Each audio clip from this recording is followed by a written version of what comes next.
CHATROOM 98. Hi. I am currently in a bed inside St. Anne's Hospital in North London. Dr. Martin kindly allowed me to use his laptop so I can explain how I got here and what happened to me.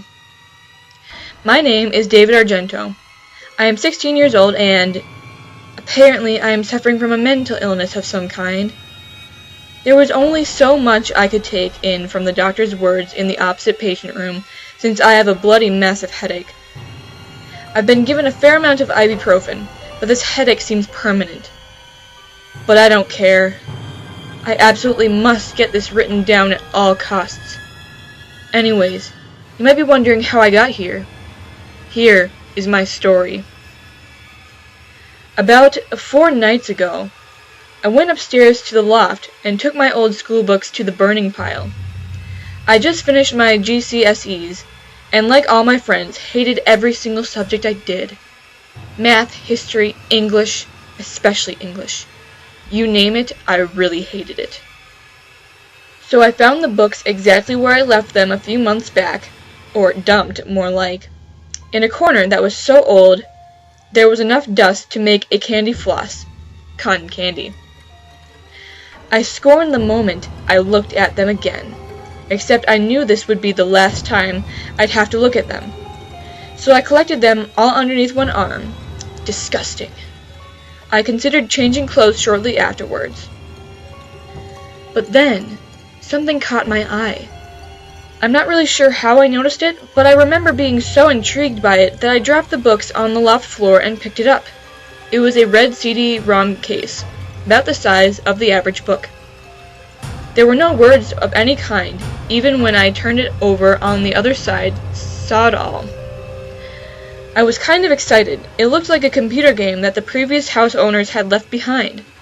Since I absolutely loved computers at the time, I was interested in giving it a go on my Dell. But when I opened the case, the disc inside lacked any kind of artistic illustrations, instead just a bland white color with some text written on it in black marker pen. The words were, CHATROOM 98.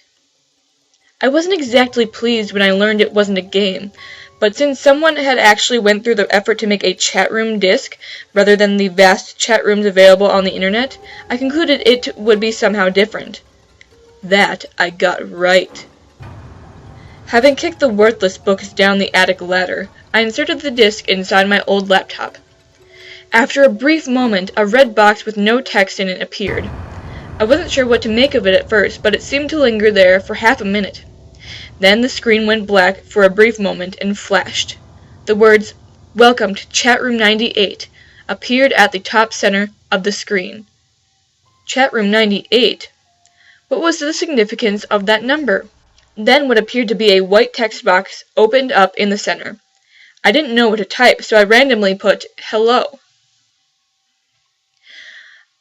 I didn't expect any kind of response, and then I got one.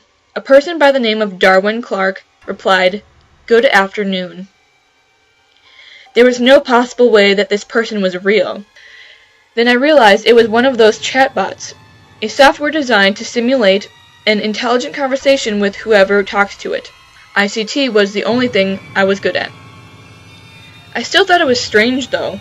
I'd only lived in my current house for 6 years, but I had never encountered that red box in my entire life.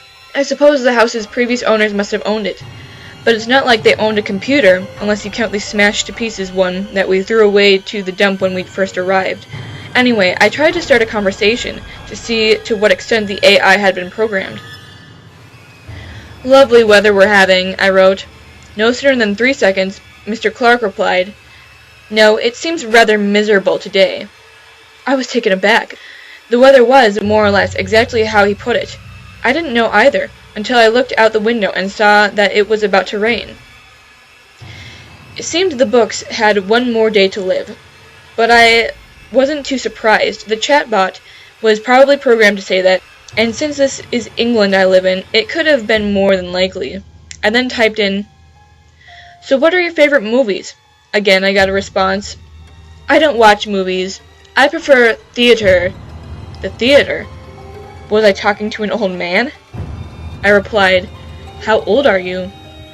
I didn't care if the bot got offended. It would have to give me an answer eventually. The answer was, "I'll tell you about myself. I was born in 1867 and grew up with 2 sisters, whom I hated." Okay, right, whoever programmed this was clearly having a laugh. I typed back, laughing hysterically as I wrote, "Well, I was born in 2098, with 2 identical twin brothers, who are also aliens from the planet Boogaloo. I am also Jesus." I wondered what the senile old man would say next. I knew it was a chatbot, but I kept thinking it was a real person for some unexplainable reason. He said, "Really? How droll. Nice to meet you, Mr. Jesus. Have your brothers abducted anyone yet?" I cracked up again. Whoever made this must have done an impressive job. I typed in, "Yes, they're actually alien pedophiles who prey on human children. You'd better watch out. They also have a fetish for CD-ROMs." The next reply was just plain unsettling. Clark replied, "Well, although I may appear to be a CD-ROM, I was actually a human myself. Once. Until I faced judgment for my transgressions."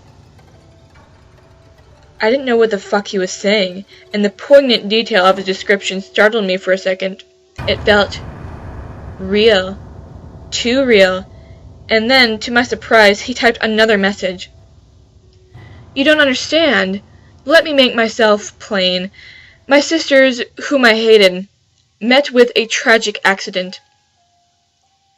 I was starting to feel cold. This was not just a chatbot. This must have been a psycho chatbot or something, or it was a big joke. I typed in to see his reaction. "Do you know what else my brothers have done lately?"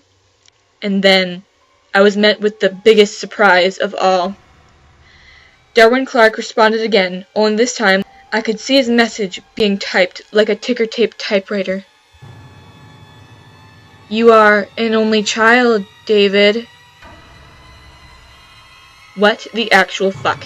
I was seriously getting creeped out now, so I typed in, "What the fuck are you?" And the response simply couldn't have been made by AI.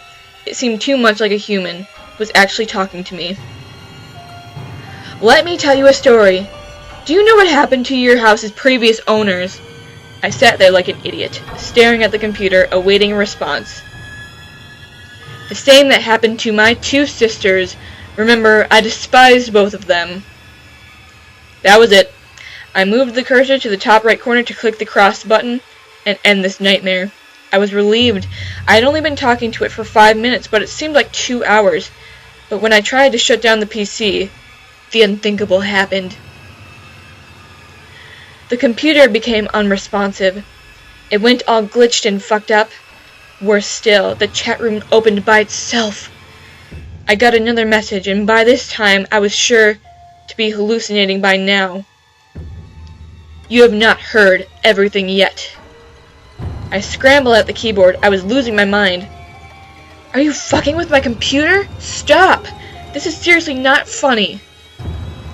Finally, I think this is where it happened. Darwin Clark typed in again, this time in a much slower ticker tape typewriting fashion than last time. I could hear nothing more than my own heartbeat. It intensified more and more with each passing letter. My face was practically melting with sweat. As I focused more and more on the letters as they were being typed, the horrified expression on my face would have become so visible I think I remember seeing it in the reflection of my laptop. The final message that he gave me, which lost me my sanity and ruined my health, was, "Look behind you." I remember feeling as if everything around me was slowing down. I was really worried. Part of me knew that there would be something behind, and a smaller part tried to assure me that there was nothing there. I shut my eyes and clenched my teeth violently together, then shot my head back like a bullet. Nothing. Absolutely nothing. I spat out a weak laughter and nodded my head in relief, and I felt like everything was safe again, until I looked back to my computer monitor. I must have seen it the moment I swiveled my chair, but it caught me anyway. There was a face. A fucking face of a man. A fucking pale white man who was grinning at me. on my laptop screen. His hair was blonde, and he seemed to be in his mid-20s, but his facial expression was the exact opposite of friendly. His eyes were crimson red. I only saw it for a nanosecond of a nanosecond, but that was all I could take. After that, apparently, I screamed violently and then fell unconscious for 4 hours. That's what Dr. Martin told me. He's the guy looking after me at the moment.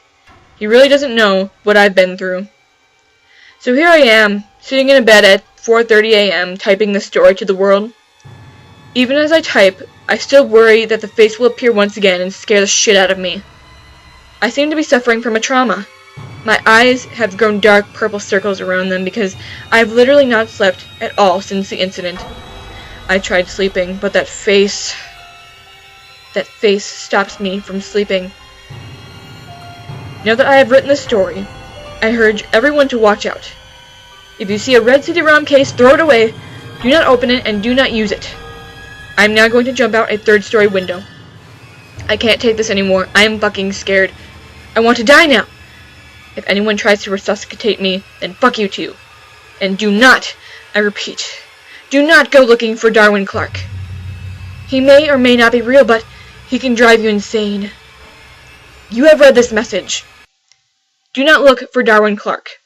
If you find him, you will lose your mind.